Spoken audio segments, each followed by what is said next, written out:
में कि Shelley Shelley न मणिक्यम मौतिकम न गजे गजे साधवो नहीं सर्वत्र चंदनम न बने बने। अगर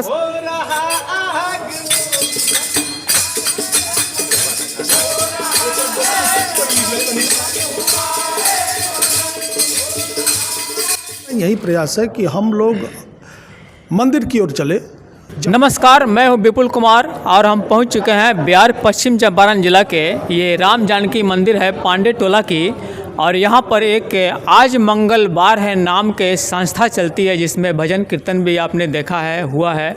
और उस भजन कीर्तन में जितने भी लोग हैं शामिल है, सदस्य में जो लोग शामिल हैं वो हिंदू को और हमारे सनातन धर्म को आगे बढ़ाने के लिए ये जागरूक कर रहे हैं और लोगों को गांव-गांव में जाकर भी जागरूक करते हैं। और ये काम इनका मेन यही है कि हिंदू जागरूक हो। अब हिंदू जागरूक किस किस मामले में हो सकता है, आइए हम इन्हीं से जानते हैं। फ़िलहाल तो राम भजन अयोध्या में जो राम आए हैं, राम लल्ला है, राम की प्रतिष्ठा हुई है, वो प्रतिष्ठा के बारे में भी भजन हुआ है, गाना हुआ है। और गाने के साथ साथ उस माध्यम से बताया गया है कि आज हमारे राम लल्ला जो अयोध्या में आए हैं वो सिर्फ अयोध्या में नहीं बल्कि पूरे भारत देश में आए हैं, पूरे विश्व में आए हैं। चूँकि सनातन धर्म जो है वो बहुत ही पुराना है, ये किसी मजहब से नहीं जोड़ा जा सकता है। ये सनातन अपने आप में एक धर्म है। अब धर्म जो है ये धर्म किस मामले में ये कारगर है, इस धर्म को आप क्या मानते हैं और ये धर्म आप किस तरह से इसको देखते हैं और इसको जन जन तक फैलाने के लिए जो आपने ये आज मंगलवार का संस्था बनाया है, ये संस्था जो है ये संस्था कब से चल रहा है और इसका उद्देश्य क्या है? जय श्री राम। मैं पहले ये बताऊंगा कि धर्म क्या है। धर्म वो चीज़ है जो धारण करने योग्य हो, ऐसा चीज़ जिससे समाज की कल्याण होता हो, जिसमें एक सुंदर संस्कृति, सभ्यता और संस्कार की परिकल्पना की जाती हो और उससे संबंधित जो हमारे पूर्वजों ने, जो हमारे शास्त्रों में बातें लिखी गई हैं, पूर्वजों ने जो बताया है उसे धारण करना ही धर्म है।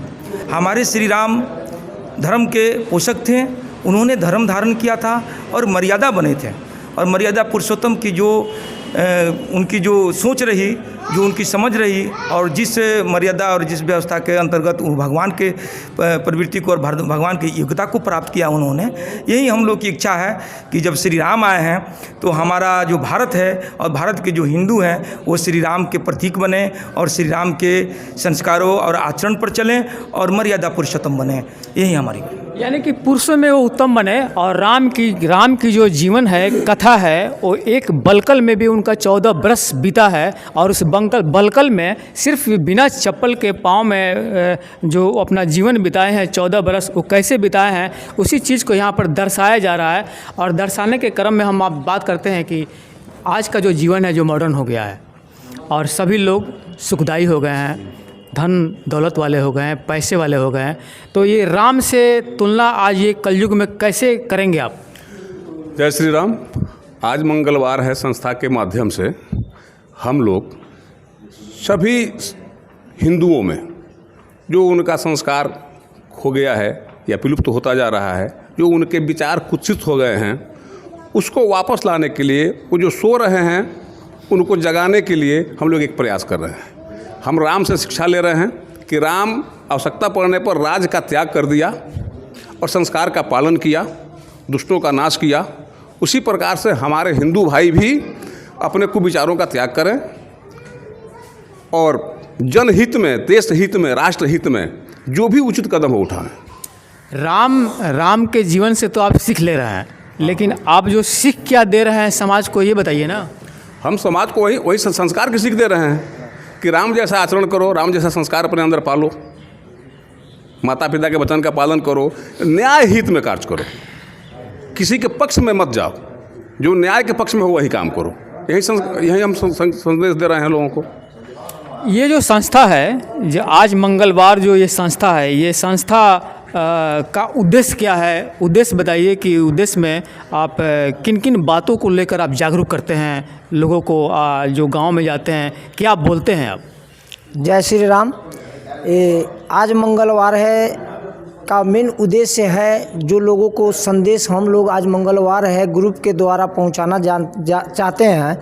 सबसे पहले कि हम लोगों को मंदिर में लोग बाग नहीं पहुंच पा रहे हैं, लेकिन हम लोगों का भी एक शेड्यूल होना चाहिए कि हम लोग भी एक साथ में एक ही समय में मंदिर में पहुँचे और राम नाम की मतलब भजन कीर्तन करें।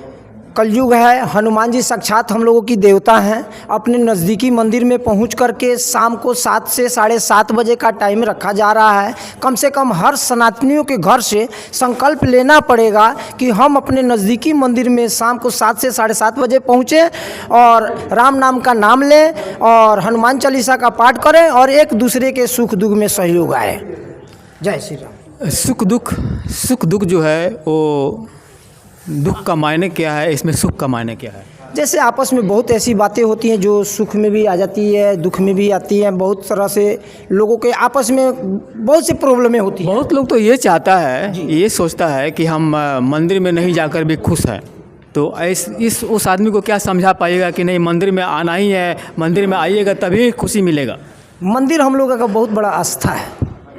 मंदिर में आने से बहुत बड़ा सुकून मिलता है अपने आप में। अगर जो नहीं समझ पा रहे हैं, एक बार उस मंदिर में जा कर के इस चीज़ को एहसास करें कि वहाँ पे जाने के बाद में क्या वो महसूस कर पा रहे हैं कि नहीं। उनको जाने से वहाँ पे अपने आप में एक सुकून मिलेगी, अपने आप एक संतुष्टि हो जाएगी, आत्मबल आ जाएगा। ये चीज़ कम से कम प्रयास करके देखिए कि मंदिर में जाने से क्या होता है। जब तक आप नहीं जाइएगा तब तक आप क्या समझिएगा कि वहाँ पे जाने से क्या होगा क्या नहीं होगा। जब तक वहाँ पे जाइएगा अपने आप समझ में आ जाएगा कि वहाँ जाने से क्या होता है। ये साहब बोल रहे हैं कि मंदिर में जाने से सुख मिलेगा और मंदिर में जाना चाहिए, आना चाहिए, ये आग्रह कर रहा है। हम ये जानना चाहते हैं कि संस्था जो है, ये संस्था और किन किन विषयों पर काम करती है? सबसे पहले सबको जय श्री राम। हमारी ये जो संस्था है, हम सनातनी जिनका गौरवशाली और समृद्ध संस्कृति, शास्त्र, प्रत्येक चीज़ रहा है, आज हम अपने जड़ से कटते जा रहे हैं और मात्र दिखावे में रह गए हैं। हमारा मूल जो है वो मिट्टी से है और इस मिट्टी से जुड़ाव के लिए ही हम लोग प्रयासरत हैं और ये कर रहे हैं। और हमारा ये प्रयास है कि हम अपने मूल को नहीं छोड़े, अपने मूल पे लौटे। और रही बात यह कि अगर हम आएंगे, एक साथ आएंगे, जो हमारा पुरातन काल का इतिहास रहा है, बड़ा स्वर्णिम इतिहास रहा है। हमारे बड़े बड़े मार्गदर्शक हुए और बड़े बड़े लोग हुए हैं जिन्होंने अपने अपने सिद्धांत दिए हैं। जीवन के हर बिंदु पर उनका बड़ा सुस्पष्ट सिद्धांत रहा है, जो तर्कसंगत रहा, जो न्याय संगत रहा है और समाज ने उससे प्रेरणा ली है। तो हमारा यही प्रयास है कि हम लोग मंदिर की ओर चले, जहाँ प्राण प्रतिष्ठा करके हमारे पूर्वजों ने उस जगह को प्रतिष्ठित किया है और वो ये केंद्र है हमारी आस्था का। जहाँ हम जाएंगे तो निश्चय ही हमारे पूर्वजों की जो सोच रही है, जो संस्कृति रही है, हम उससे जुड़ेंगे। हम अपने लोगों को अपने जड़ से जोड़ना चाहते हैं, यही हमारा प्रयास है इस संस्था के माध्यम से। और हम यही निवेदन करेंगे या आग्रह करेंगे सबसे, जो भी हमारे सनातनी हैं, कि आप जुड़े, अपने धर्म से जुड़े, अपने जड़ से जुड़े, अपने संस्कृति से जुड़े, सबसे जुड़े। और रही बात कि दुनिया में तो हर चीज़ है, लेकिन ये अलौकिक चीज़ है जिसे तुरंत महसूस नहीं किया जा सकता। इसको समझने के लिए काफ़ी समय देना होगा। तो इसलिए बस एक ही हमारी कामना यही है कि प्रत्येक सनातनी अपने मंदिर से जुड़े, अपने जड़ से जुड़े, अपने इष्ट से जुड़े, अपने संस्कृति को पहचाने, अपने गौरवशाली इतिहास को जाने। बस हमारा यही प्रयास है। ये संस्था जो है, ये आज मंगलवार है, ये संस्था जड़ से जुड़ने की बात इसमें हो रही है। और इसमें हम देख रहे हैं कि कुछ ऐसे संस्था के लोग जैसे सदैव जन सेवा ट्रस्ट के यहाँ पे अंकित तिवारी हैं और ये संस्था खुद भी चलाते हैं। और ये संस्था और आपके संस्था में क्या अंतर है, ज़रा डिस्क्रिप्शन दे पाएंगे? देखिए, सभी संस्थाओं का उद्देश्य एक ही है कि भारतवर्ष में शांति की स्थापना हो और भारत देश अपना स्वर्णिम इतिहास जो है दोहराए। साथ ही साथ आपने एक प्रश्न किया था कि मंदिर क्यों आया जाए। इस पे मैं कुछ बोलना चाहूँगा। आप देखते होंगे जब भूकंप का झटका देता है, भूकंप आता है, तो उसका एहसास वहाँ पे बहुत सारे जगहों पे होता है, उसका एक एरिया होता है, लेकिन भूकंप का एक केंद्र बिंदु होता है जहाँ से वो निकलता है। तो ये जो हमारे मंदिर हैं, ये हमारे केंद्र बिंदु हैं, हमारे शक्ति है। ये देश की मणिपुर चक्र की आप बात बोल रहे हैं, जो मणिपुर चक्र पर पूरी पृथ्वी टिकी हुई है, उसी तरह मंदिर है जो ये एक जड़ है जो सारी संस्कृति को बांध के रखी है ना। जी, और ये एक विशेष मतलब ऊर्जा प्रदान करती है। आप बाहर कड़कड़ में ईश्वर है, आप बाहर रह के भी उनका एहसास कर सकते हैं, लेकिन आपको विशेष रूप से अगर उसका आभा लेना है, उसकी कृपा लेनी है, वो ईश्वर का विशेष रूप से आशीर्वाद लेना है, तो जिस तरह भूकंप जहाँ पे होता है, जहाँ पे रिएक्टर से मापा जाता है, जहाँ से भूकंप की उत्पत्ति होती है, कितना स्केल का रिएक्टर का है, वहाँ पे होता है, वहाँ ज़्यादा होता है, वो मंदिर में ज़्यादा पाया जाता है। मंदिर में आप आइएगा तो यहाँ पे एक अध्यात्म का असीम ऊर्जा आपको मिलेगा, जो आपके जीवन की दशा और दिशा दोनों बदलने में सक्षम है। और आज मंगलवार है, समिति जो है यही प्रचार प्रसार कर रही है कि आप सब अपने निज गौरव को, निज वैभव को जो है पुनः याद करें और पुनः उसकी दिशा में बढ़ें। आप विश्व गुरु हैं और विश्व गुरु बनने की तरफ आगे बढ़े, निरंतर प्रयासरत रहें। एक मनुष्य को कब शास्त्र उठाना चाहिए और कब शास्त्र का ज्ञान देना चाहिए? देखिए, इसके लिए जो है रामायण में कहा गया है, एक श्लोक आता है कि गुरु गृह पढ़ने गए रघुराई, अल्पकाल विद्या सब आई। ये आपने जो प्रश्न पूछा है, मेरा प्रश्न है कि शस्त्र और शास्त्र, जी, शस्त्र का प्रयोग कब करना चाहिए और शास्त्र का प्रयोग कब करना चाहिए? उसके लिए भी एक श्लोक आता है चाणक्य नीति में कि शैले शैले न मणिक्यम मौतिकम न गजे गजे साधवो नहीं सर्वत्र चंदनम न बने बने। अगर साधु पुरुष हैं, अगर विनम्रता से कोई समझता है, आपके साथ कोई अहित नहीं हो रहा है, तो आप वहाँ पे शस्त्र का प्रयोग नहीं करिएगा, शास्त्र का कीजिएगा। लेकिन जहाँ बात आत्मरक्षा की आती है, आत्मसम्मान की आती है, देश की आती है, हाँ देश की आती है, राष्ट्रीयता की आती है, तो वहाँ पे शस्त्र उठाना भी अनिवार्य है। ये कोर्ट ने भी कहा है। नहीं, ये गीता का ज्ञान भी है, जिसमें ये कृष्ण भगवान ने भी बोला था कि शास्त्र कब उठाना चाहिए, उसके बारे में बताइए, जिसके बारे में आप बता रहे हैं। जी, हमारे वेद पुराण में तो सब चीज़ है ही, लेकिन भारतवर्ष के संविधान में भी ये कहा गया है कि अपनी सुरक्षा के लिए आप शस्त्र उठा सकते हैं, उस पर कोई धारा लागू नहीं होती है। आत्मरक्षा के लिए शस्त्र उठा सकते हैं। और हमारे वेद पुराण में तो भगवान श्री कृष्ण ने कहा ही है कि दुष्टों के संहार के लिए शस्त्र उठाना जरूरी है। अगर धर्म का आशय छल है तो छल भी जायज़ है। अगर धर्म की स्थापना के लिए कहीं छल करने की आवश्यकता पड़े, कहीं शस्त्र उठाने की आवश्यकता पड़े, तो वो भी जायज़ है। बिल्कुल सत्य है। द्वापर युग जो इसमें कृष्ण भगवान ने गीता का उपदेश दिया था, ये गीता के उपदेश पर आज कलयुग में सैकड़ों नोबेल पुरस्कार भी कम पड़ जाए, ऐसी एक संस्था ये जो चल रही है यहाँ पे, आज मंगलवार है, जो ये लोग काम कर रहे हैं, धर्म के बारे में काम कर रहे हैं, शास्त्र के बारे में काम कर रहे हैं, शास्त्र के विधिवत जड़ को समझाने के बारे में काम कर रहे हैं। एक सवाल छोटा सा है कि हम जिस देश में रहते हो, भारत देश है, और भारत देश में एक आम नागरिक के हिसाब से धर्म बड़ा है कि संविधान बड़ा है? सबसे पहले हमारा धर्म बड़ा है, उसके बाद संविधान बड़ा है। इस अगर धर्म और संविधान की बात आप पूछिएगा तो सबसे पहले मेरा धर्म बड़ा है, क्योंकि सृष्टि की उत्पत्ति ही धर्म से हुई है। धर्म उस समय से है जब से सृष्टि है, ये निरंकार है, इसका कोई अंत ही नहीं है, इसलिए धर्म बड़ा है, उसके बाद संविधान बड़ा है। आपके हिसाब से क्या लगता है कि भारत में जो संविधान बना है वो गलत बना है? बिल्कुल नहीं, संविधान अपने जगह पर उचित है।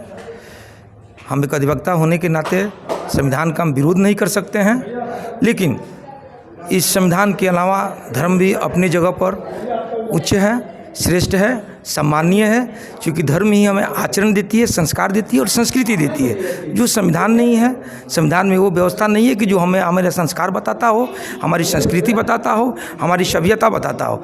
हालांकि भारतीय संविधान के पन्ना पर श्री राम का फोटो दिया हुआ है, जहाँ नीचे फंडामेंटल राइट लिखा गया है। वहाँ भगवान श्री कृष्ण का भी फ़ोटो है, महात्मा बुद्ध का भी फ़ोटो लगा हुआ है।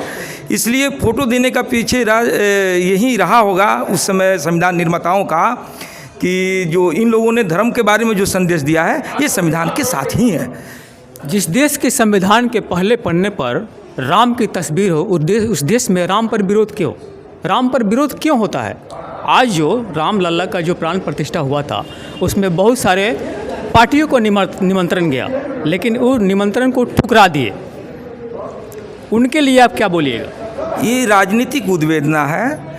कुछ लोगों को ऐसा लगता है कि बीजेपी आज सरकार में है और उस सरकार के काल में ही राम जन्मभूमि में प्राण प्रतिष्ठा श्री राम जी का हुआ है, तो इसका श्रेय बीजेपी को जाएगी, इसलिए उन लोगों ने वहाँ निमंत्रण अस्वीकार कर दिया। ऐसा नहीं करना चाहिए। राम तो सबके हैं, मोदी जी के लिए भी हैं और राम अन्य पार्टियों के लिए भी हैं, सबके लिए हैं। राम तो एक संस्कार हैं, पुरुषोत्तम हैं, उनके जो भी आचरण रहे हैं, जो भी संस्कार रहे हैं, ये तो सबको अपनाना चाहिए। इससे देश को श्रेष्ठता प्राप्त होगी।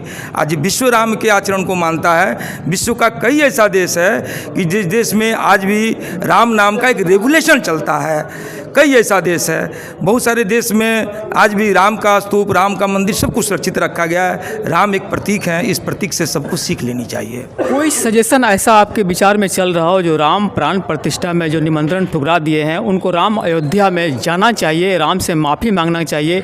हो सकता है राजनीतिक में जीत उनकी हो ना हो, लेकिन उनके लिए तो बैकुंठ का दरवाज़ा खुल ही जाएगा। क्या आपको ऐसा लगता है? बिल्कुल।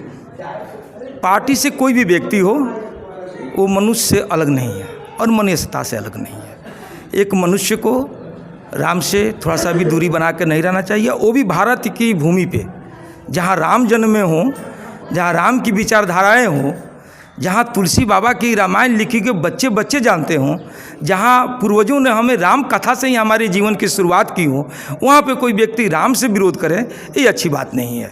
ये उन सभी पार्टियों के लिए ये सजेशन है, ये जो लोग हैं इस संस्था के जो आज मंगलवार चला रहे हैं, वो ये सजेशन दे रहे हैं कि जो लोग भी जो पार्टियां राम लल्ला के निमंत्रण को ठुकरा दी है, तो कम से कम एक बार अयोध्या जाकर राम लल्ला से माथे टेके और अपने जीवन का जो कलंक है वो अपने सर से उतारे।